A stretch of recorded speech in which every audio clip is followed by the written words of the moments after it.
Қотыр торғай. Бір қотыр торғай шеңгелге қонып отырғанда, жарасын қара қотырланған аузын шеңгелдің тікенеге сыдырып кетіпті. Торғай ашуланып, «Қап бәлем, сені ешкіге айтпасам ба?» деп ешкіге келеді.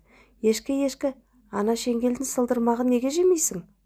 Ешкі, оны жемек түгіл, өзім лақтай алмай жатырмын. Торғай, «Қап бәлем, сені қасқырға айтпасам ба?» дейді. Қасқырға барады. Қасқыр, ана ешкіні неге жемейсің? Оны жемек түгіл, байдың жабағысын жеп тауыса алмай отырмын. Торғай, «Қап бәлем, сені жылқышыға айтпасам ба?» дейді. Жылқышы, ана қасқырды неге ұрып алмайсың? Жылқышы, оны ұрмақ түгіл, өзім ұйқым қанбай жүр. Торғай, «Қап бәлем, сені байға айтпасам ба?» дейді.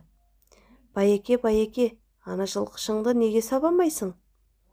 Бай, оны сабамақ түгіл, өзіміз қоспамды тауыса алмай отырмын.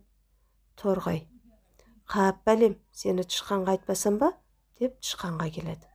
Тышқан, байдың қоспасын неге жемейсің? Тышқан, оны жемек түгіл, өзім інімді қаза алмай жатырмын. Торғай, «Қап бәлем, сені балаларға айтпасам ба?» дейді. Балалар, ана тышқанды неге ұрып алмайсыңдар? Балалар, оны ұрмақ түгіл, өзіміз асығымызды ойнай алмай жүрміз. Торғай, «Қап бәлем, сендерді кемпірге айтпасам ба?» дейді. Кемпір, ана балаларды неге ұрмайсың?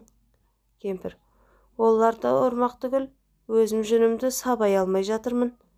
Торғай, «Қап бәлем, сені құйынға айтпасам ба?» дейді де құйынға барады.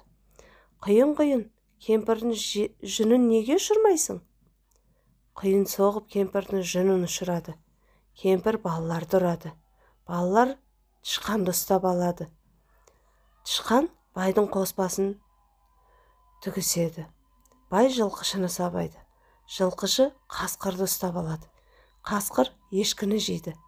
Ешкі шеңгелдің сылдырмағын жей алмай, қотыр торғай шеңгелден өшін алмаған екен дейді.